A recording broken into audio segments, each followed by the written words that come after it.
5 true it is. Into the valley of death rode the 600. Forward the light brigade! Was there a man dismayed? Not though the soldier knew someone had blundered. Theirs not to make reply, theirs not to reason why, theirs but to do and die. Into the valley of death.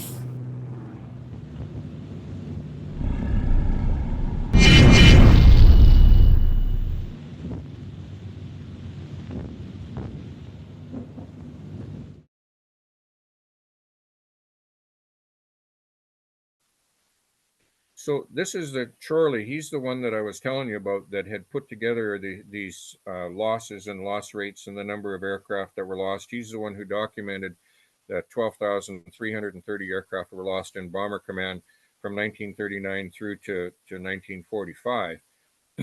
So at the end of his book, each volume, he's got very similar to what Bishop and Hay have, where they talk about the number of aircraft lost by different groups in where Bishop and Hay.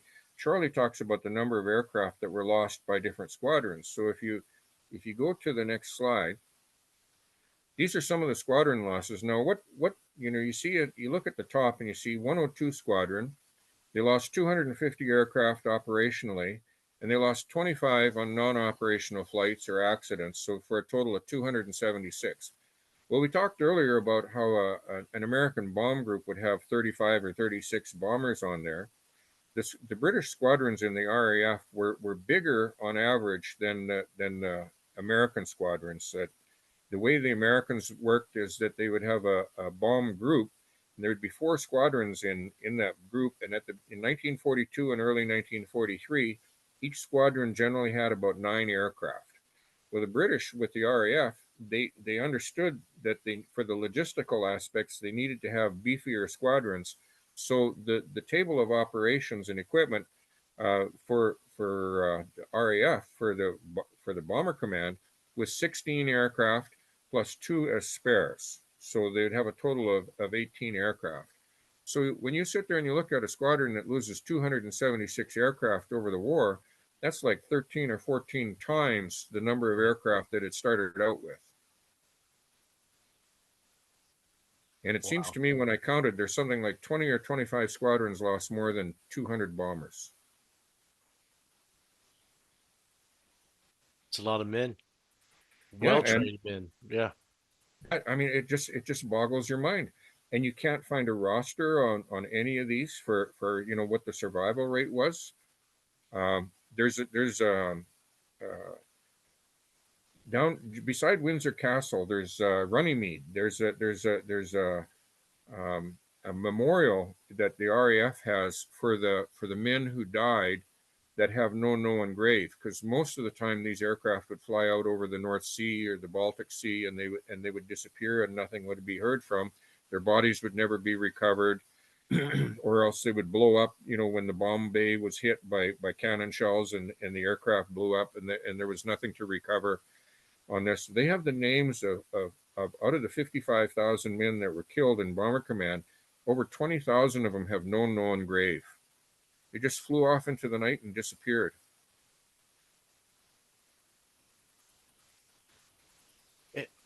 And I would tell you, as an American, one of the things is I read your dissertation on this, is that my impression was that just because of, we'll call it the propaganda or the myth or whatever, and I don't mean any disrespect to anyone when I say this, that the U.S. had more casualties. And you talk about the legend of the Bloody Hundredth, who I have a family member who flew a B-17 in that squadron. But finding out that the casualty rate was even higher with the RAF, which was doing nighttime bombing, even greater than the U.S. in casualties, that was very, very shocking to me. Yeah, it's one of those things that, to me, is just stunning. And the thing about it is that the most commonly thrown around numbers for the 8th Air Force was they lost 26,000 men killed. And it's estimated roughly about 26,000 men became prisoners of war. So you've got a total of 50 or 52,000 men that were casualties out of an operating force. Nobody knows how many men were, but estimates run between 150,000 to 250,000 men. So you're talking about, 50,000 casualties out of 150 to 200,000 men, but nobody really knows. But in the RAF, they lost 55,000 men killed, and they had something like just under 10,000 that were became prisoners of war. So you're talking losses of 65,000 men from a force that was always smaller than the 8th Air Force. Like, they just took staggering losses, and the thing about it is that they could get away with it. That the Air Forces could get away with it because when you have a big battle, like say for example D-Day, or the landings at Anzio, or the battle for the Battle of the Bulge or something like that, where that catches a lot of press attention.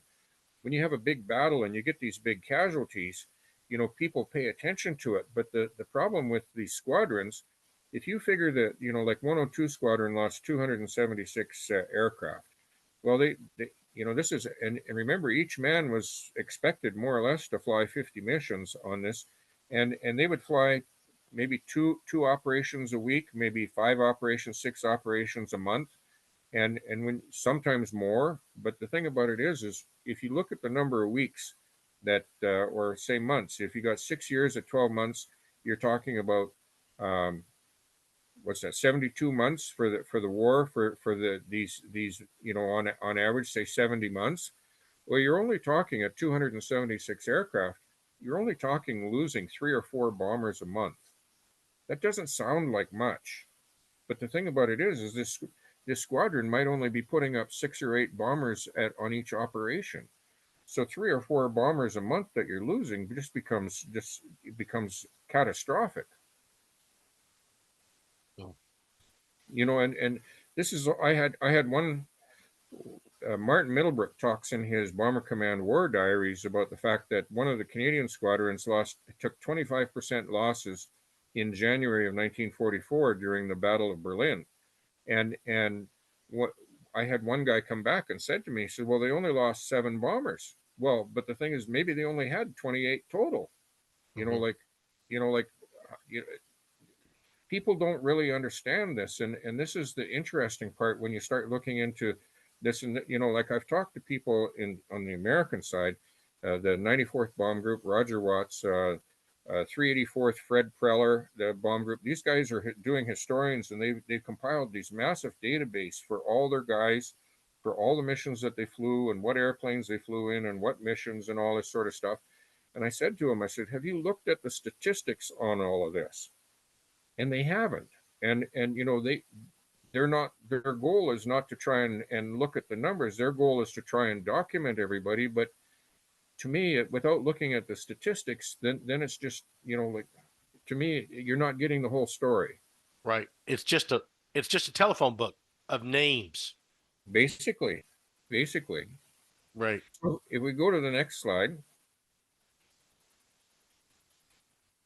So this is Martin Middlebrook, and I've talked about his Bomber Command War Diaries, and he came up with, in this book, this is, I don't know how many people are familiar with this book, but this was written back in the 70s. And he does a very good job of trying to portray what life was like in a Bomber Command squadron. So he talks in there about what the loss rate was, and he comes up with this number. And he says that basically 24% of Bomber Command crew who had, and he put in this very interesting condition, who would have had a chance to fulfill their commitment to Bomber Command, could be expected to survive. Well, when you sit there and you figure out that everybody was required to do 2 combat tours, separated by 6 months with a training establishment generally on it there, you had, if a combat tour took 6 months and then you had 6 months off, and at a combat, like at a training place, you're talking about people who started flying 18 months before the end of the war, because that would be the earliest that you'd be able to finish combat tours. So he talks about the fact that 24% of these men had a chance of surviving, either not being a prisoner or not being shot down or, you know, not being wounded. He comes up with this 24% number. And he said it's an estimate. And so, you know, just like somebody he takes numbers from the official history, the British history, and he goes to actuarial people, because in the 70s we didn't have computers and all this sort of stuff. Right. And so he talks about this is an estimate. So then if you look on the next slide, so Charles Messenger wrote this book in the 80s, and so he quoted Martin Middlebrook, and he talks about this business of what the survival rate was, and he quotes Martin Middlebrook with his 24%, but he doesn't explain the fact that Middlebrook was talking about men who had started basically before the end of 1943, and you know, like men who would have had a chance to finish their operational commitment to Bomber Command. And the reason that this is important is the fact that as you get into 1944, where the American Army Air Forces had their long range fighters, they started shooting the German night fighters down and the day fighters down, and so what happened was that after the spring of 1944, while they were still losing lots of aircraft, the loss rate went down so that people had a better chance of surviving their combat tours. So what Martin Middlebrook was talking about was a group of men who did not have the benefit of that added protection, if you wanted to call that. Mm-hmm. Where so Charles Messenger, he quotes this number from Martin Middlebrook, and he said, well, you know, in Bomber Command, 24% could expect to survive, and so this is kind of, he's quoting Middlebrook without quoting, you know, without qualifying what it was that Middlebrook was saying. So if you go to the next slide, Mark Wells was a colonel in the Air Force in the 1990s, and he went and worked, I think it was King's College in London, and he did his PhD thesis on aircrew experience in the Second World War, and his PhD thesis was published as this book here, Courage in Air Warfare.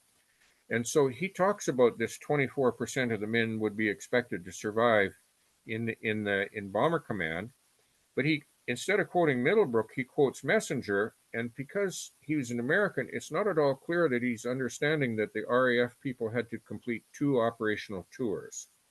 So you're getting this now, the sense that, well, they would go out and fly their 30 missions or 30 operations, and 24% would survive. But the thing is, he's quoting this number without really, he's not really quantifying what it is that Middlebrook was talking about, and he's not using Middlebrook, he's using Messenger. So Mark Wells, I think his PhD thesis came out in 1993. So if you go to the next slide, this is the book that was published from a PhD thesis by Tammi Davis Biddle, and this is a marvelous book that talks about the psychology behind the decisions that were made in the Air Forces to justify their continued effort to bomb. And she doesn't talk about it in terms of it was right or wrong or that it was good or bad, but she talks about how when you've got a certain conviction in your mind over what things should happen, how difficult it is when you're getting conflicting information to understand what it is that you're seeing. And so she goes into some length on this. And it's a marvelous book looking at things from a psychological perspective on when people are making decisions and they're under stress, and you know, how is it that they arrive at these decisions. And so she does a wonderful job at this. But when she starts quoting the survival rate for aircrew in Bomber Command, she uses Mark Wells as a source, and she says, well, 24%, 24 out of every 100 men had a chance of surviving. And so you have in the 1970s, Martin Middlebrook comes up with this estimate that he's trying to qualify as to, you know, what would this be like, and within a couple of decades, this number now has been quoted and quoted and quoted, but nobody references or nobody's done any research on it. And we end up with this number that is completely made up, but it becomes like an established fact. And right. this is one of the things that when you start looking through this, you know, when I started doing my research, I was trying to figure out, well, where did they get this number from? And you know, this is one of the challenges of doing this kind of research. When I talked to my supervisor at the University of Wolverhampton, I told him, I explained this little sequence where you go from Middlebrook to Messenger to Wells to Biddle, and he sat there and he said, well, you know, he says, us historians typically are not real good at numbers, so we like to quote other people. And you know, but the thing is, this is what makes doing this kind of research so exciting to me, is because I'm finding stuff out that doesn't always fit with the established narrative. And to me, it's kind of like playing the game of Clue to find out that the butler did it in the kitchen with the butcher knife or something like that. It's kind of like a detective story. Right, because you're getting to the heart of the matter, because you've got things that are out of context that have propagated through people's research that are not factual. Yeah, yeah, it's Because they're out of numbers. context. Yeah, very much so.